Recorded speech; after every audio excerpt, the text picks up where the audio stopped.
నమస్తే పెట్టండి. నమస్కారం.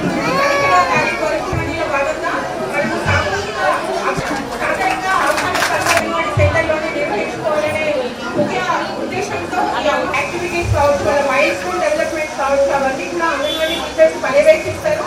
సో దానికి సంబంధించి వాళ్ళకి అసెస్మెంట్ కార్డ్స్ కూడా ఉన్నాయి. అందులో కూడా మనకి అంగన్వాడీ టీచర్స్ అందరికీ ఇవ్వడం మరియు ట్రైనింగ్ కూడా అందిస్తున్నాము. సో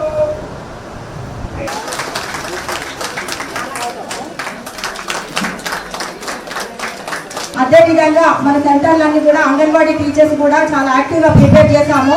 మీరు అందరూ కూడా 9 to 4 PM వరకు 4 PM వరకు ఉంటుంది. మిమ్మల్ని అందరినీ బాధ్యతగా ఇచ్చే బాధ్యతగా మనోళ్ళు ఉంటారు. సో మరి మీరందరూ దీన్ని అందరినీ కూడా ఆశాలు అంగన్వాడీలు హెల్త్ పరంగా ఆశాలు కూడా ఉంటారు.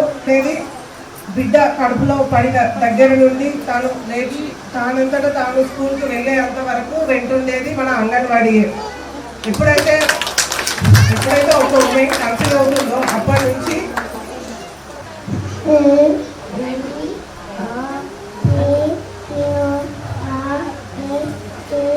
టీచర్ అక్కడ ఉండేది ఒక సెకండ్ పిల్లలు వస్తారు.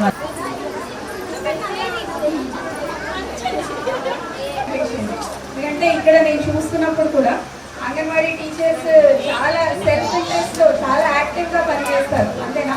ఐ థింక్ అందరూ మదర్స్ కూడా ఒప్పుకుంటారు.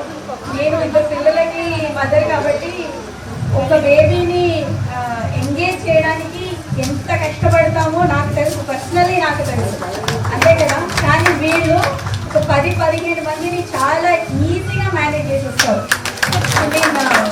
సీరియస్లీ అది వాళ్ళు అంటే చాలా ఓపిక్గా అండ్ చాలా సెల్ఫ్ ఇంట్రెస్ట్తో నవ్వుతూ మాట్లాడుతూ పిల్లలందరినీ ఎంగేజ్ చేస్తూ ఉంటారు. I really congratulate the department. గౌరవ మండలి సీతక్క గారి నేతృత్వంలో ఇంత మంచి ప్రోగ్రామ్ అమ్మ మాట అంగన్వాడీ మాట అనే ప్రోగ్రామ్ తీసుకొచ్చారు. ఇక్కడ ఉన్న పిల్లలందరినీ కూడా అంగన్వాడీలో జాయిన్ చేయించండి. నేను పర్సనల్గా చెప్తున్నాను, మీకు ప్రైవేట్ ప్లే స్కూల్స్ కన్నా మన గవర్నమెంట్ అంగన్వాడీ సెంటర్స్లో మీకు ఎక్కువ కేర్ దొరుకుతుంది.